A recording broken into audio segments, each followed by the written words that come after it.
Vamos lá, predador, nona aula, tá? Começando aqui pelo Insight 29. Vamos lá, saca só. Se por acaso você for dar uma ordem a alguém, continuando aí o fato de você já estar em posição de liderança, de colaboradores, e você é o líder, você é o mentor, você é aquele que dá as cartas, você é o doutrinador. Legal? Então, como é que você vai fazer para dar uma ordem? E você preferir que determinada atividade seja realizada em algum outro horário ou de alguma outra maneira. O que você pode fazer? Por exemplo, vou te dar um exemplo muito simples.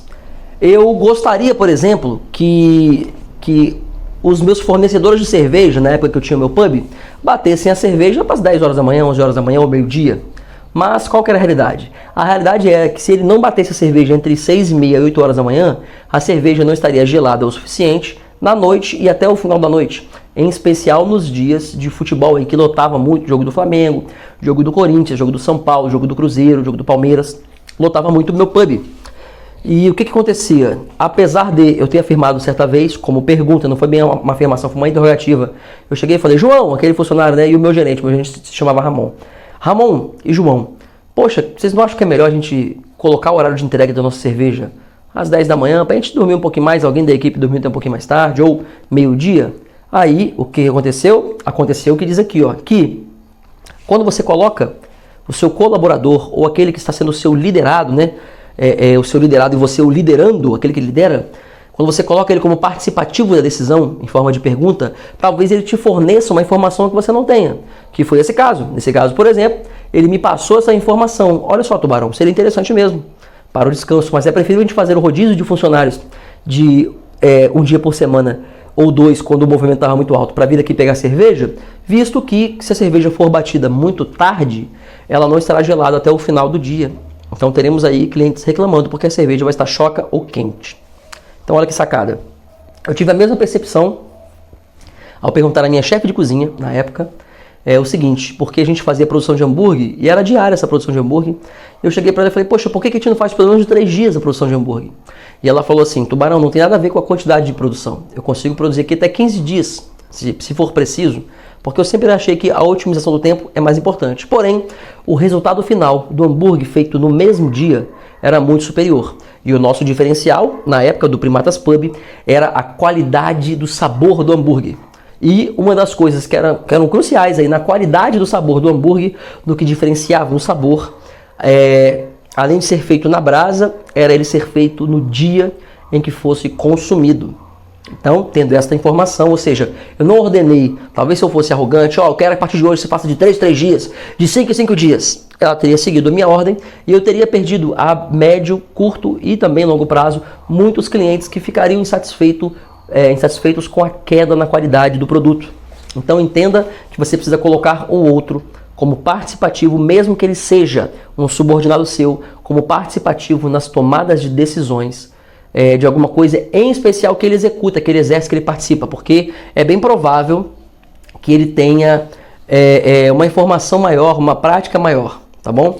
Isso só tem uma ressalva. Caso você seja de uma força militar, como é o meu caso, quando eu recebo ordem, se a ordem não for ilegal, estúpida ou absurda, eu sou obrigado a seguir a ordem. Por mais que de repente talvez eu pense diferente. Se ele falar, é uma ordem e ponto final, eu tenho que seguir e acabou, porque a hierarquia militar funciona assim, manda quem pode, obedece quem tem juízo. E é literalmente assim, ela tem que ser assim, não sou contra esse método, eu acho que o militarismo tem que ser assim, é uma força que precisa ser assim para que se mantenha a ordem, né, o ordenamento, que se mantenha o total funcionamento das diretrizes do militarismo. Então é assim, paciência para quem não gosta. Legal? Vamos para a 30ª aí. Agora já vamos para a parte aí de relacionamento interpessoal no geral. Mais uma vez, elogie sempre e publicamente. Já falamos de elogios antes, vamos falar mais um pouquinho. Elogie sempre e publicamente. Eu disse sempre. Poderia redigir um capítulo inteiro sobre este hábito social, ou esse hábito social. Mas aprenda rápido e execute-o. Se ainda não possuir esse maravilhoso hábito de networking predador, comece agora mesmo. Quando estiver presente a qualquer pessoa que lhe prestar um serviço, ou algum tipo de favor, ou algum tipo de presença, companhia, diálogo, enfim, que esteja na sua presença, tá? Faça um elogio sincero imediatamente. Aliás, a partir de agora, uma tarefa para você. Não passe mais nenhum dia sem desferir elogios por aí com as pessoas com quem conviver. Mas lembre-se sempre, elogios verdadeiros e sinceros e sem bajulação. Elogiar não é bajular, não é puxa-saco, não é ser baba-ovo de chefe. Nada disso. Aliás, muito pelo contrário. É muito admirável, por exemplo, quando você encontra alguém, um subordinado, ou talvez pessoas que nem têm uma condição de ser o seu subordinado. Por exemplo, eu estou no batalhão lá certa vez, estava no batalhão, e a moça, uma das moças, né, dos rapazes, são várias mulheres e rapazes que trabalham lá na limpeza e na cozinha. E uma das jovens lá, você percebe claramente que ela é de uma origem de dificuldades financeiras, mas ela sempre cabisbaixa ali naquela posição de subordinada mesmo. E ela faz um café sensacional. Sensacional o café dela. E ela faz o café e chega toda na educação, com licença senhores, tal, entra no café. E eu percebi que sempre que eu estava presente nessa determinada sala do batalhão, as pessoas agradeciam de qualquer maneira. Eu, num determinado dia, fiz questão de falar assim: ô fulano, como é que é o seu nome? Ela falou assim: meu nome é Ana Júlia. E eu falei: Ana Júlia, eu queria dizer para você o seguinte, que o meu café ele é muito bom, tá? O da minha esposa é muito bom, mas o seu é sensacional. Se tem uma coisa que me deixa feliz quando eu venho trabalhar, é saber que eu vou chegar aqui e vou ter você para salvar o meu dia, logo pela manhã, trazendo o melhor café que eu já tomei na minha vida. Não estou de sacanagem. Essa frase veio na minha cabeça sim, porque eu já estou habituado a praticar isso. Porque você é o que você atrai. Então você emana uma frequência, você emana o verbal, você emana essa energia e em forma cinética retorna para você. Já estudamos sobre isso, sobre tudo aquilo que traz a bioquímica cerebral, traz a frequência necessária. Enfim, então achei importante falar isso para ela. E qual que foi o resultado? Chances são que aquilo alegrou o dia dela. Que ela vai chegar em casa para a família e falar assim: nossa, teve um cabo da polícia lá que me tratou muito bem, o Cabo Abreu, que na polícia eu sou o Cabo Abreu, né? O Cabo Abreu me tratou muito bem, eu fiquei muito feliz, muito satisfeito. Ele, nossa, me olhou nos olhos, me fez um elogio verdadeiro, sincero, porque o elogio era verdadeiro, ele era sincero, era verdade. O que eu falei era uma verdade. O café dela é sensacional, você precisa tomar. E é sem açúcar, ela faz de um jeito, eu acredito que é aquele tipo de estratégia de fazer o café que não deixa o café perder o oxigênio lá, não deixa ficar fervendo muito tempo. Ela passa na técnica ali, fica com um cheiro bom, é muito bom. Não é fraco, mas não é forte, terrível, cheio de pó de café. É gostoso, só experimentando. Enfim, estou aqui elogiando, ela nem vai saber. Mas é porque é verdade. Acredito que você tenha sentido essa frequência da verdade. São esses tipos de elogios que você tem que tecer diariamente para as pessoas com quem você convive. Para a namorada, para o namorado, para a esposa, para o amigo, para o irmão, para o pai e tal. Para companheiro, para que está na rua, para a pessoa que atende você bem, para o motorista de ônibus que parou para você fora do ponto. Para o motorista do aplicativo que chegou um pouco demorado, mas ele afirmou que estava ajudando de repente uma cadeirante a sair do transporte, enfim. Mas faça o melhor que você possa fazer. A nível de deixar o dia da outra pessoa melhor. Isso vai retornar para você de forma grandiosa. 31. Chame atenção individualmente sempre. Mantenha o respeito próprio do outro e seu prestígio coletivo. Publicamente é um ambiente para elogios e jamais para repreensões com plateia.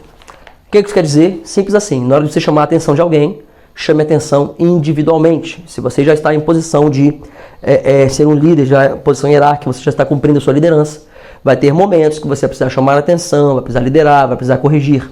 E na hora de corrigir e chamar a atenção, você vai chamar essa pessoa individualmente, vai falar só você e ela. Vai falar assim: ó, não gostei do que você fez, não repita mais isso, assim assado, eu confio em você, enfim. Pode usar a técnica sanduíche, pode usar o argumento que você fez determinada ação, ou se você tem uma boa relação com essa pessoa, joga abertamente e fala assim: ó, não gostei do que você fez, eu sei que você tem capacidades muito maiores do que essa, você tem qualidades muito melhores, muito mais superiores do que essa, não é o comportamento que eu espero de você, que eu sei que você é muito melhor do que isso.